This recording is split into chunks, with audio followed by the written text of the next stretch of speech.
اس کے اندر وہ تھوڑی دیر گزار سکیں. ہمیں اپنے لائف سٹائل کو چینج کرنا ہوگا. صبح جلدی اٹھنا ہوگا, فجر کی نماز پڑھنی ہوگی, اس کے بعد واک کے لیے صبح کی جو وہ دھوپ ہے اور صبح کی وہ آکسیجن ہے وہ آپ کی نشو و نما کے لیے بہت اہم ہے. جو لوگ وہ 3-4 گھنٹے مس کرتے ہیں وہ بہت زیادہ نقصان اپنا کرتے ہیں, صحت کے لحاظ سے, وقت کے لحاظ سے اور کاروبار کے لحاظ سے. اچھا کیم صاحب, یہاں پہ نا غذا بتائیں, کون سی چیزیں کھلانی چاہیے؟ یہ تو ہوگی نا احتیاطی تدابیر, کھلانا کیا چاہیے؟ کون سی ایسی چیزیں بچوں کو کھلائی جائیں جن سے بچوں کا قد بڑھ سکے؟ ایسی چیزیں جن میں کیلشیم زیادہ ہو, جیسے دودھ سے بنی چیزیں, اور اس کے علاوہ کلیجی کا زیادہ استعمال کروائیں ان کو, پالک, میتھی جن میں آئرن کی مقدار زیادہ ہے, تو سیلڈ وغیرہ کا استعمال. فاسٹ فوڈ سے بالکل دور رہیں, یہ آپ کو نیوٹریشن نہیں دیتا, یہ صرف چسکا ہے. بالکل ایسا ہی ہے. ہاں, تو وجوہات میں نے دیکھا ہے کہ ایسے لوگ جن کے والدین, والد, والدہ, دادا دادی, نانا نانی میں سے کسی کا قد چھوٹا ہے تو ان کے اثرات بچوں میں اکثر دیکھنے میں آتے ہیں. جب ہمارے پاس مریض آتا ہے تو ہم ہسٹری لیتے ہیں کہ کسی کا قد چھوٹا تو نہیں, بہن بھائی کا. یہ اثرات بھی بعض دفعہ قد چھوٹا رہنے میں ہوتے ہیں, اور اس کے لیے ہم نے ایسی میڈیسن دیکھی ہیں جو واقعی وراثت کے اثرات کو ختم کرتی ہے. اور وہ میں آپ کو یاد ہوگا کہ میں بطور ہومیوپیتھک بھی پریکٹس کرتا ہوں, ہربلسٹ بھی, تو اس میں ہومیوپیتھی کی چند ایک میڈیسن ہے, جیسے بیسیلینیم ہے, ٹیوبرکلانیم ہے, اس طرح کچھ نسورس ہیں جو ہم استعمال کرواتے ہیں, اور اس سے وراثت کے اثرات ہم نے دیکھا ہے کہ وہ آہستہ آہستہ مکمل ختم نہیں ہوتے, لیکن وہ جو رکاوٹ بن رہے ہوتے ہیں قد کے رکنے میں وہ ٹھیک ہو جاتی ہیں. کافی حد تک اس میں آپ کو رزلٹس ملتے ہیں. لیکن یہ نسوڑ جو ہیں یہ بڑے حساس میڈیسن ہوتی ہیں, ان کو اپنے معالج کے مشورے سے استعمال کیجیے گا. اچھا کیم صاحب, میں نے دیکھا ہے جو بچے جمپنگ بہت زیادہ کرتے ہیں کچی مٹی کے اوپر, اور ساتھ ہی ساتھ کچی مٹی میں کھیلتی ہیں, جیسے ہم گاؤں میں جائیں فصلوں میں بچے بڑے شوق سے کھیلتے ہیں. میرے اپنے بچے جب جاتے ہیں وہاں پہ مٹی ہو جاتے ہیں, کھیلتے ہیں, پھر وہاں پہ جمپنگ کرتے ہیں. آپ کیا سمجھتے ہیں جمپنگ جو ہے اس سے قد میں اضافہ ہوتا ہے؟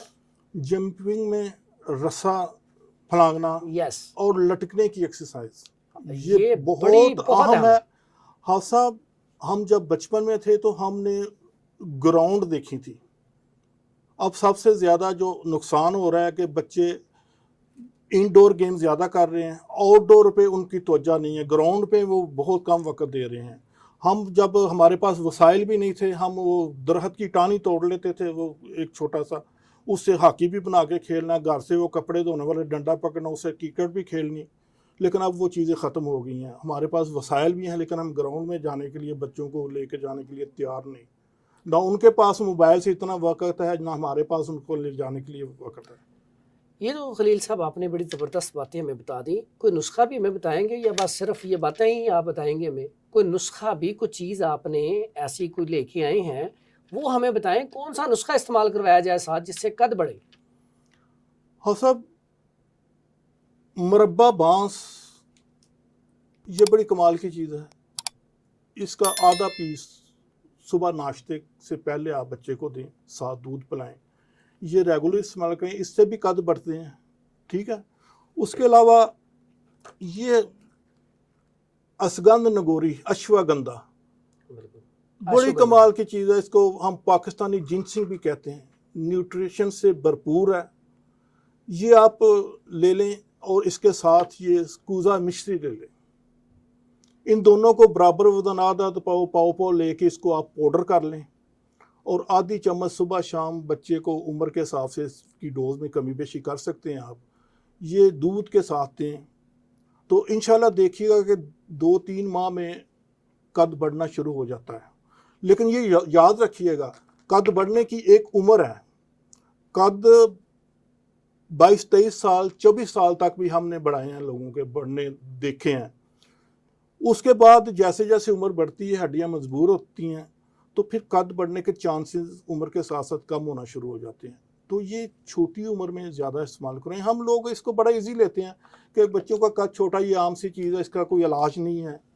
اس کی کوئی ترکیب نہیں ہے کہ اس کو بڑا کرنے کی، لیکن اچھا میڈیکل اب بہت ترقی کر گئی ہے۔ اچھا حکیم صاحب، جو آپ نے نسخہ بتایا نا، یہ نسخہ واقعی بہت اچھا ہے، کیونکہ ناظرین میں خود بھی اپنے مطلب پر جو نسخہ استعمال کرتا ہوں اس میں اشوگندھا، جس کو اسگندھا راگوری حکیم صاحب نے کہا، یہ 50 گرام، اور کوزہ مشری 50 گرام، اور مغز بنولا وہ بھی 50 گرام، 3 چیزیں ان کا پاؤڈر کر کے آپ چمچ کا چوتھائی حصہ صبح اور شام نہار، یعنی کہ صبح نہار شام کو 4 بجے دودھ کے ساتھ دے دیں تو واقعی قد میں اضافہ ہونا شروع ہو جاتا ہے۔ ساتھ آپ مربع بانس استعمال کروانا شروع کریں، اور ساتھ ہی ساتھ آپ نے کیا کرنا ہے، جمپنگ کروائیں، پارکوں میں لے کے جائیں، تو اس سے کیا ہوگا، بچوں کا قد بڑھنا شروع ہو جائے گا اور آپ لوگوں کی پریشانی ختم ہو جائے گی۔ اچھا حکیم صاحب، ہاں صاحب، میں ایک چیز ناظرین کے گوش گزار کرنا چاہوں گا۔ میرے پاس جتنے بھی بچے آتے ہیں ہائٹ کے لیے، قد بڑھانے کے لیے، میں ان کا گلا ضرور چیک کرتا ہوں، اور 75% بچے یا لڑکے ایسے ہوتے ہیں جن کے ٹانسز بڑے ہوتے ہیں، بالکل حکیم صاحب، گلے کے گدود بڑے ہوتے ہیں، ٹھیک جی ہے۔ اس کی وجہ کیا ہے؟ جب ان سے ہسٹری لیتے ہیں تو کرکرے کھا رہے ہیں جی، پاپڑ کھا رہے ہیں، کولڈ ڈرنکس کا زیادہ استعمال ہے، کھٹی چیزیں، فاسٹ فوڈ، اس کی وجہ سے گلے جب وہ متورم ہوتے ہیں، ان میں سوزش پیدا ہوتی ہے، تو آپ کی امیونٹی جو ہے نا وہ جسم کی، وہ ایسا تھا ویک ہونا، اور وہ یہ لوکل بازاری گندے تیل میں بنے ہوتے ہیں، جس کی وجہ سے آپ کا معدہ ڈسٹرب ہوتا ہے، بھوک نہیں لگتی بچے کو۔ مائیں ہمارے پاس آ کے شکایت کرتی ہیں کہ یہ بچہ کھاتا کچھ نہیں، اس کو زبردستی دینا پڑتے ہیں۔ جب اس نے کھانا کچھ نہیں ہے تو پھر اس کی نشو و نما کیسے بڑھے گی؟ حکیم صاحب ایسا تو نہ کریں، آپ بچوں کی چیزیں بند کری جا رہے ہیں، اس طرح تو آپ کو بچے بد دعائیں دیں گے۔ بچوں کے کھانے کے لیے اور بڑی چیزیں ہیں صاحب، تو وہ بچوں کو نیچرل چیز دیں، اچھا نیچرل چیزوں پہ لائیں ان کا بچپن سے ذہن بنائیں کہ ہم نے یہ کھانا ہے۔ دیکھیں بچے بچے ہی ہوتے ہیں، آپ تو ان کے اوپر پابندیاں لگائی جا رہے ہیں، یہ تو زیادتی ہے۔ بچوں کی صحت سے زیادہ کوئی چیز قیمتی نہیں۔ ہاں یہ بات آپ نے کہی کہ بچوں کی صحت، والدین کا فرض ہے جی جی، کہ وہ بچوں کو پیسے نہ دیں، لنچ باکس بلا کے ان کے باکس میں رکھیں۔ حکیم صاحب یہ کیسی بات کرتے ہیں، والدین جب پیسے نہیں دیتے بچے جیب سے خود ہی نکال لیتے ہیں، وہاں پہ آپ کیا کریں گے؟ ہاں یہ جو آپ پھر آپ ڈاکٹروں کی جیبیں بننے کے لیے تیار ہو جائیں، یعنی کہ پھر زیادہ پیسے خرچ ہوں گے لیکن مرض بھی نہیں جائے گا۔ مرض بھی نہیں جائے گا۔ اچھا یہ جو آپ نے بات کہی نا، واقعی ٹانسلز کا جو ایشو ہے، بلکہ میں نے بہت سارے اطباء جو پرانے ہیں وہ دیکھے ہیں، بہت سارے اطباء، وہ جو اطباء تھے نا وہ کیا کرتے تھے، وہ اس میں نا گلے کی دوائی صرف دیتے تھے۔ میں نے ایک طبیب کو دیکھا، جو بھی پیشنٹ آئے، بچہ خاص کر کے، صرف اس کا گلا چیک کرتا تھا، نبض چیک ہی نہیں کرتا تھا۔ میں نے آپ کو اچھا اس میں ایک منٹ میں بات کرتا ہوں، اس میں نا کیا خمیرہ بنفشہ یا شربت بنفشہ جو بھی پیشنٹ آتا اس کو یہی دیتا جو بچے ہوتے تھے، اور یہ واقعی بات صحیح ہے کہ بچوں کی بیماریاں 80% گلے سے ہی سٹارٹ ہوتی ہیں۔ صاحب میں نے ایک بات کی ہے کہ 75% بچے میں نے قد رکنے کی وجہ جو وہ ٹانسل کی وجہ سے دیکھے ہیں، اور آپ کو ایک حیرت انگیز چیز بتاؤں کہ میں ان کو صرف سنگل ریمیڈی دیتا ہوں، اور وہ ہے طب نبوی کی بہترین دوائی قط شیریں، جن کو کست شیری بھی کہتے ہیں، کٹ شیری بھی کہتے ہیں، کست شیری بھی کہتے ہیں، شیری بھی کہتے ہیں، وہ شہد میں ملا کے ہم دیتے ہیں۔ بالکل یہ حدیث میں اس کا ذکر آتا ہے۔ اور اس کے علاوہ یا شربت دودھ سے یا کسی اچھی کمپنی کا لے لیں، اس میں تھوڑا سا مکس کر کے صبح شام بچے کو دیتے ہیں۔ قد کی دوائی دینے کی ضرورت ہی نہیں پڑتی، جب ٹانسل ٹھیک ہوتے ہیں قد خود بڑھنا شروع ہو جاتا ہے۔ اس کے علاوہ کو آپ کے پاس گلے کے لیے کوئی دوائی ہو، گلے کے لیے جس سے ٹانسلز بھی ٹھیک ہوں، ٹھیک ہے، بچوں کو اکثر نزلہ زکام اور کھانسی لگ جاتی ہے، لنگز پرابلم بھی ٹھیک ہوں، تاکہ یہ پورا سسٹم ٹھیک ہوگا تو بچوں کی صحت پڑے گی۔ ہاں صاحب، اس کے لیے بڑا کمال کا نسخہ ہے۔ جو لوگ طب کرتے ہیں یا جن کے مطب اچھے چلتے ہیں، کوئی ایسا مطب نہیں ہوگا کہ جس پہ یہ میڈیسن پڑی نہ ہو، جی جی لیکن یہ آپ کی دنائی ہے کہ آپ اس کو کس کس جگہ پہ استعمال کرواتے ہیں۔ جی جی ہلدی، جی، لیکن شرط ہے یہ کہ یہ بازاری نہ ہو، آپ نے خود لے کے اس کو پسوایا ہو۔ ٹھیک ہو گیا۔ ملٹھی عام پنسار سے ملے گی، یہ آپ لے لیں۔ اور تیسری چیز سونف، ہلدی ملٹھی سونف برابر وزن، اس کو پاؤڈر کر کے گھر میں رکھ لیں۔ ٹھیک ہے، اگر اس میں کستے شیرے بھی برابر وزن شامل کر لیں یہ گلے کے درد کے لیے، گلے کے ورم کے لیے، ٹانسلز کے لیے، کھانسی کے لیے، چھاتی کے امراض کے لیے، انفیکشن کے لیے اس سے اچھی antibiotic antiviral medicine نہیں ہے۔ حکیم صاحب یہ آپ کیا بات کر رہے ہیں؟ اس سے تو جو ڈاکٹروں کے کلینک ہیں ان کے اوپر بڑا اثر پڑے گا۔ آپ مجھے جب بتائیں ذرا، کوئی بھی گلے کا ڈاکٹر ہے، اچھا ڈاکٹر، تو وہ 2,000-3,000 سے کم تو فیس نہیں لیتے۔ ظاہری بات ہے، انہوں نے اتنا پڑھا ہوتا ہے، محنت کی ہوتی ہے، تو اتنی فیس انہوں نے لینی ہے۔ تو آپ یہ جو نسخہ بتا رہے ہیں یہ بھی مجھے لگتا ہے کافی مہنگا ہوگا۔ یہ تو بتائیں ذرا، یہ کتنے کا بنے گا؟ یہ کوڑیوں کے مل ملے گا آپ کو، یہ سستی چیزیں ہیں، بالکل سستی چیزیں، یہ 100-150 روپے میں آپ کا اتنا ڈبہ بن جائے گا۔ یعنی کہ آپ کہہ رہے ہیں کہ یہ جو 50 گرام دوائی ہے ایک پیشنٹ کی، وہ صرف 100 روپے میں تیار ہو جائے گی؟ 100 روپے میں تیار ہوگی، اور یہ 20 امراض پہ کام کرے گی۔ پیسہ سب کچھ نہیں ہے، ہم کرتے ہیں طب اور طبیب کا ایک ہی مقصد ہے، خدمت انسانیت۔ میرے نانا جی کہتے تھے کہ طبیب جو ہے نا وہ آدھا ولی ہوتا ہے، اگر وہ خدا ترس اور مریض پہ تھوڑا سا رحم کرنے والا ہو تو وہ پورا ولی ہوتا ہے۔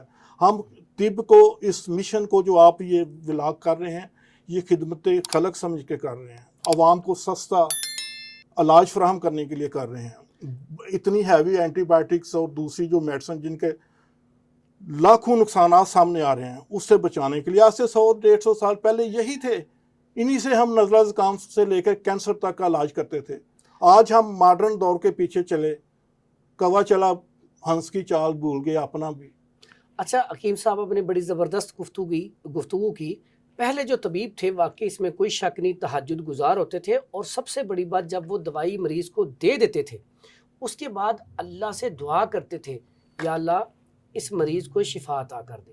دیکھیں ہم طبیب حضرات تو کوشش کرتے ہیں، شفا دینے والی ذات رب کی ہے۔ جیسے آپ نے یہ جب پکڑی نا آپ نے ہلدی، تو مجھے ایک بات یاد آئی، ہمارے جو بزرگ تھے نا، جب بھی کسی کو چوٹ لگنی، جب بھی کسی کا ایکسیڈنٹ ہو جانا، کسی نے گر جانا، تو فوراً پتہ کیا کہتے تھے؟ لے آؤ دودھ بھی وہ ہلدی پا کے انہوں پیاؤ۔